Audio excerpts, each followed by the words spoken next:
Hello students, today we will discuss topic Coulomb's law in vector form. Okay,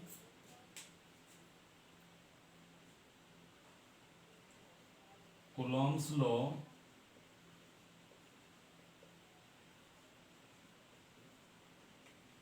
in vector form.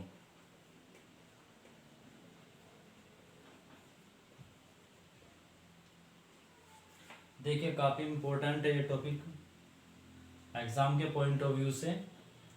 तो coulombs law का जो आपका statement था previous lecture में आपको बता दिया गया था। अब हम उसकी जो वेक्टर फॉर्म है उसे रिप्रेजेंट करेंगे।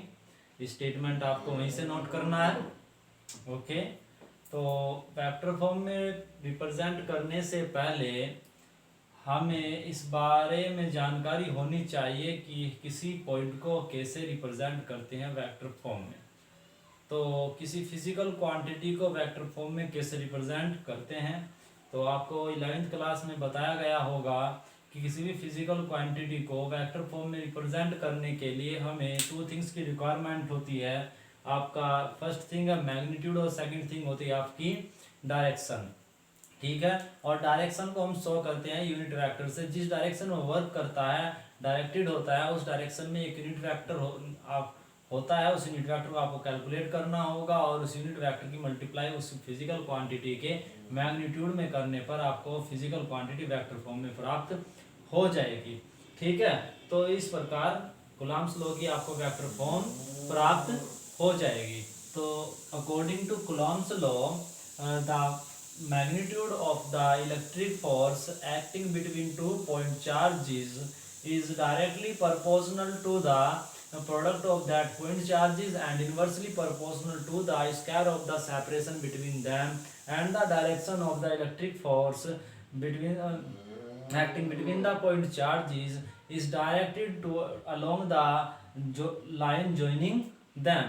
ठीक है, उन पॉइंट चार्जेस को जोड़ने वाली लाइन के अलोंग होती है। तो देखिए अब स्टार्ट करते हैं आर्टिकल को।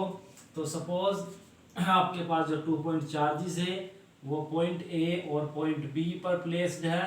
Suppose this is charge Q1 and this is charge Q2 और ये पॉइंट ए पर प्लेस्ड है।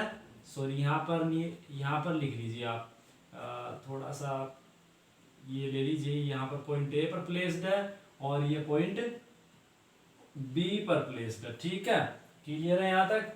अब आप देखिए इन दोनों को मिला लेते हैं। ये आपने इनको मिला दिया। अब पिछले जैसा कि आर्टिकल में हम बता चुके हैं कि मीडियम को आपको डिफाइन करना होगा। सपोज कर लीजिए दोनों पॉइंट चार्जेस एक डाइलेक्ट्रिक मीडियम में रखे हुए हैं जिसका डाइलेक्ट्रिक कांस्टेंट कितना है, के। क्लियर है ना। अब आप बताइए ये 2 पॉइंट्स है और आपको इनकी पोजीशन को डिफाइन करना है। तो किसी भी पॉइंट की पोजीशन को डिफाइन करने के लिए आपको एक कोऑर्डिनेट सिस्टम की रिक्वायरमेंट होगी जिसके पास एक क्या होगा, ओरिजिन। सपोज कर लीजिए आपके पास जो ओरिजिन है वो आपके पास क्या है, ओ, और ओरिजिन ओ के रेस्पेक्ट में इस पॉइंट ए का कुछ ना कुछ क्या होगा, पोजीशन वेक्टर होगा। सपोज कर लीजिए ये पोजीशन वेक्टर आपका कितना है, वेक्टर R1। ओके, सो केयरफुली देखिए क्योंकि कंसेप्ट आपका वेक्टर क्वांटिटी से रिलेटेड है। और जो अभी लास्ट लेक्चर इस चैप्टर से आपके जुड़े होंगे वो काफ़ी आर्टिकल्स आपके डिफिकल्ट होंगे। क्योंकि डिफिकल्ट इसलिए होंगे क्योंकि ये जो चैप्टर आपका है इसमें जितनी भी फिजिकल क्वांटिटीज आपको स्टडी करनी है मेनली वेक्टर क्वांटिटी है और वेक्टर क्वांटिटीज के पास डायरेक्शन होती है। इसलिए मैं सिंपल अलजेब्रा के रूल्स को फॉलो नहीं करते, उनके लिए वेक्टर अलजेब्रा फॉलो होती है। तो वेक्टर अलजेब्रा आपको क्लियर होनी चाहिए। क्लियर है ना। अब देखिए सेकंड पॉइंट आपका बी है, इसका पोजीशन वेक्टर कंसीडर कर लेते हैं कि ये पोजीशन वेक्टर इसका क्या है, R2। क्लियर है ना। अब आप देखिए सपोज कर लीजिए ये आपका ए बी हो गया, पॉइंट चार्जेस Q1 Q2 हो गए। सपोज कर लीजिए कि ये आपके दोनों चार्जेस पॉजिटिव चार्जेस है, सेम प्रॉपर्टी के, सेम नेचर के हैं। तो आप देखिए same charges repel each other, तो ये चार्ज इस चार्ज को क्या करेगा, रिपेल करेगा और ये वाला चार्ज भी इस चार्ज को रिपेल करेगा। तो रिपेल करने का मतलब ये हुआ कि ये वाला चार्ज इस चार्ज को रिपेल इन लेफ्ट डायरेक्शन में करेगा। ठीक है ना। तो अब ये वाला चार्ज इस पर फोर्स अप्लाई करेगा, ये किधर अप्लाई करेगा, इधर। तो देखिए ये इधर हो गया। अब इस फोर्स को हम एक नाम देते हैं क्या, कि force acting on charge, force acting on charge Q1 due to Q2, due to Q2 is denoted by 1 2। Clear है, आप इसे 1 2 लिख सकते हैं या 2 1 लिख सकते हैं, बट आप डिफाइन करना होगा कि इसका मीनिंग क्या है। ठीक है, तो यहां पर लिख लीजिए force acting on charge Q2 due to Q1 is denoted by F21। यदि यहाँ पर आप 2 1 करते हो तो वहां पर 1 2 हो जाएगा। ओके, तो इसमें डाउट की कोई वो नहीं है, कुछ बुक्स में आपको 2 1 मिलेगा, कुछ बुक्स में आपको 1 2 मिलेगा। क्लियर है ना। अब चलिए स्टार्ट करते हैं, स्टेटमेंट आपको वहीं से लिखना है। तो अब डायरेक्टली स्टेप वाइज हम इसे प्रूफ करते हैं। तो देखें यहाँ पर क्या होगा।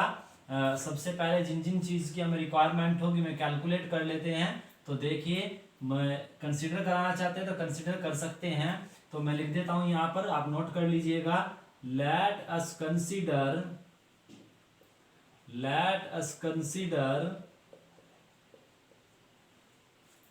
Position vector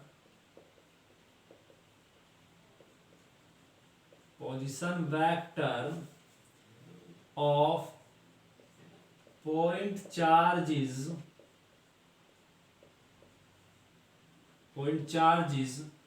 Q1 and Q2 with respect to origin O is vector R1 and vector R2 respectively। Okay, clear है। देन क्या होगा, नोट करिएगा। Vector OA will be vector R1, vector OB will be R2। Clear है ना। अब आप ये देख लीजिए, तो थोड़ा सा यहाँ पर स्पेस दीजिए और कि जो हमें कैलकुलेट करना है उसे देखते हैं, क्या हमें कैलकुलेट करना है, उसके बाद यहाँ पर उसे कैलकुलेट। तो यहाँ पर थोड़ा स्पेस देने के बाद लिखिए electric force acting on point charge, ठीक है, Q1 due two point charge Q2।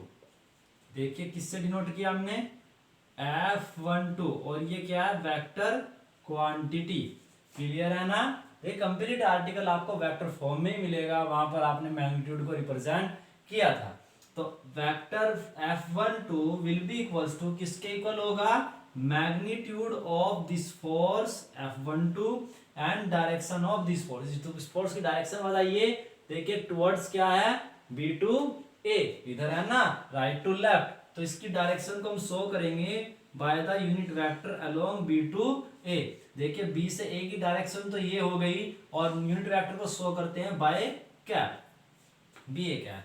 अब बताइए अकॉर्डिंग टू कूलम्ब्स लॉ, तो according to Coulomb's law what is the value of F12 magnitude, previous article में आप डिफाइन कर चुके हो, 1/4 pi epsilon nought into K for dielectric medium, and Q1 Q2 divided by separation between them का square.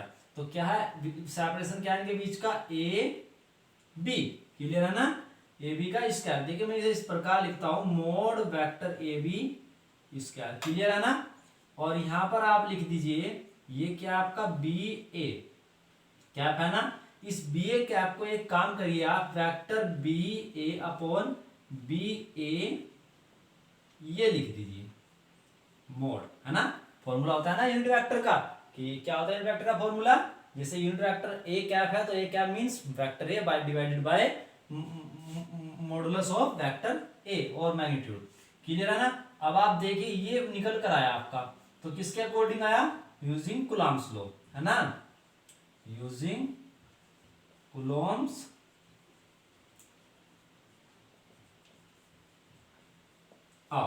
अब चलते हैं next. देखिए अब आपको रिक्वायरमेंट है वेक्टर BA और AB की। तो हम यहां से कैलकुलेट करते हैं वेक्टर ए बी। देखिए अब वेक्टर ए बी क्या होगा, देखिए हमने ए से स्टार्टिंग की और पहुंच गए कहां पर, बी पर। ए बी का मतलब यही तो है, एरो ये शो करता है ए से चलकर बी पर। तो हमें ए से चलकर कहां जाना है, बी पर। तो ए से चलकर बी पर ये हमें फाइंड करना है। तो दूसरा पाथ हम चूज करेंगे ये वाला, A to O and then O to B. तो ये वैल्यू क्या होगी आपकी, A to O plus O to B. अब आप देखिए नॉन वैल्यू क्या आपके पास ओ है, तो इसे उल्टा कर दीजिए, माइनस क्या हो जाएगा ओ, की डायरेक्शन क्या हो गई चेंज। तो for reverse direction we use negative sign. And what is the value of O B, O B is ऐसे लिख दीजिए minus vector R one plus ये बन गया आपका आर टू। और ये वैल्यू क्या हो गई आपकी, vector R two minus vector R one. Clear है ना। अब आपको वैल्यू किसकी चाहिए, बी ए। तो बी ए को आप रिवर्स ऑर्डर में लिख दीजिए। तो इसे थोड़ा चेंज कर दीजिए, बी ए को आप ए बी लिखोगे तो निगेटिव साइन आ जाएगा ना, minus 1/4 pi epsilon not into के Q1 Q2 डिवाइडेड बाय। अब आप देखिए ये ए बी है ना, यहां पर तो आप वैल्यू लिख दीजिए वेक्टर, सॉरी बाद में कर देंगे कोई बात नहीं, ये vector A B mod square है ना। इसमें आप रिवर्स ऑर्डर लीजिए, माइनस वेक्टर ए बी। देखिए यहां पर आप निगेटिव साइन लिखोगे तो ये निगेटिव साइन मोड में क्या हो जाएगा, पॉजिटिव। क्लियर है ना। तो सॉरी यहां पर नहीं, आ जाइए। तो ये निगेटिव साइन तो आपका बाहर आ गया, Q1 sorry 1/4 pi epsilon not into के and Q1 Q2 divided by, ये आपका निगेटिव साइन खत्म हो जाएगा मोड में, ये बनेगा मोड वेक्टर ए बी का होल क्यूब। क्लियर है ना।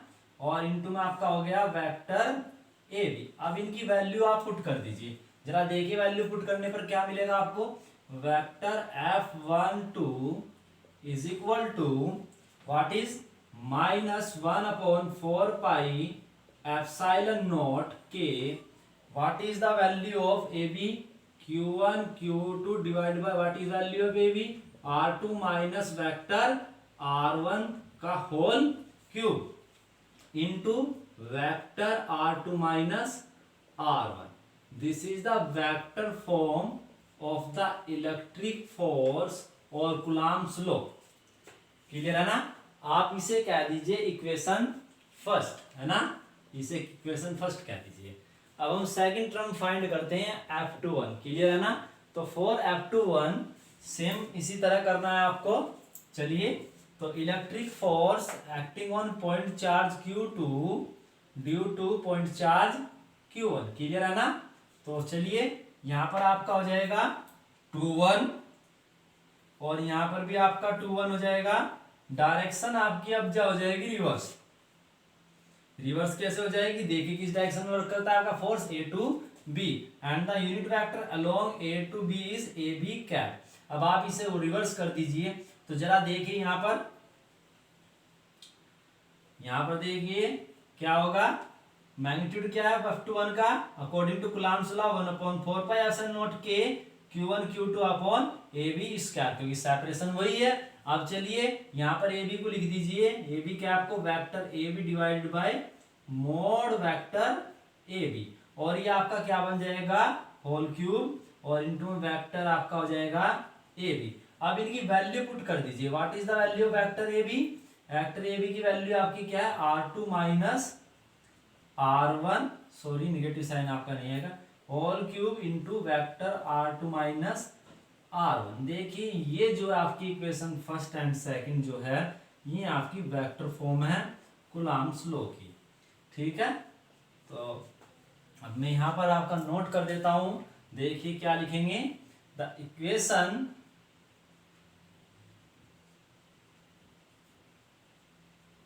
One and second are the vector form of Coulomb's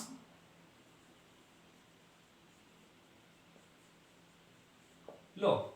ठीक है, फ्रॉम, अब आप देखिए फर्स्ट एंड सेकंड क्या दिखाई दिया आपको, देखिए ये वैल्यूज दोनों आपकी सेम है, बट एक साइन का क्या है, चेंज है। तो हम ये लिख सकते हैं इसे कि F21 वेक्टर इक्वल, सॉरी हाँ ये ऐसे लिख दीजिए 1 2 equals to minus F21। Clear है ना। और ये ही आपका क्या है, याद करिए 11th क्लास में आपने न्यूटन्स थर्ड लॉ पढ़ा था, एक्शन एंड रिएक्शन लॉ।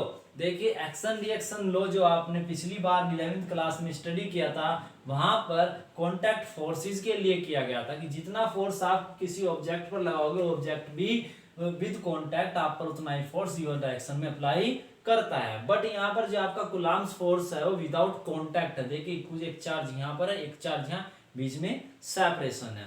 तो ये चार्ज पर फोर्स अप्लाई करता है, ये चार्ज पर फोर्स अप्लाई करता है, तो विदाउट एनी कॉन्टैक्ट देखिए ये फोर्सेस भी आपके कूलम्ब्स लॉ को फॉलो करते हैं। इसका मतलब ये हुआ all the type of forces satisfy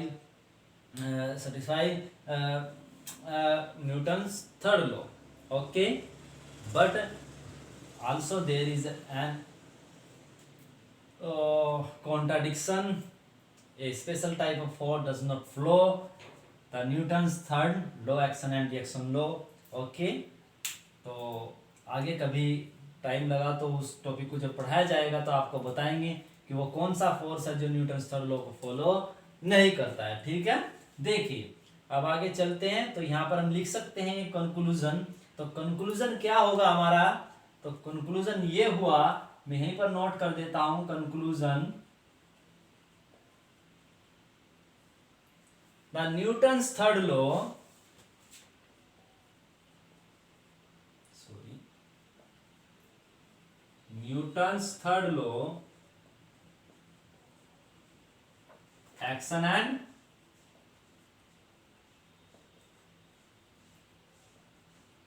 reaction also satisfied by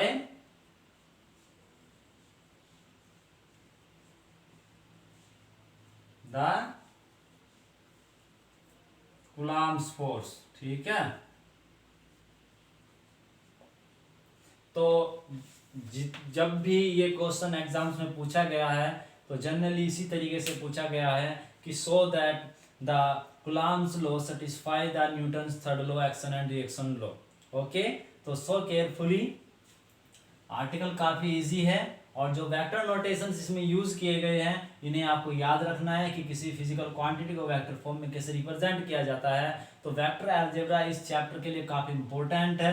तो ये क्योंकि टाइम थोड़ा सा कम है और वीडियो में इतना ज़्यादा कुछ बताया नहीं जा सकता, यदि आपको कोई डाउट हो तो ज़रूर आस्क करिए, मैं आपको जब पॉसिबल होगा तो उसके बारे में बताने की कोशिश करूँगा। ठीक है, ओके, थैंक यू।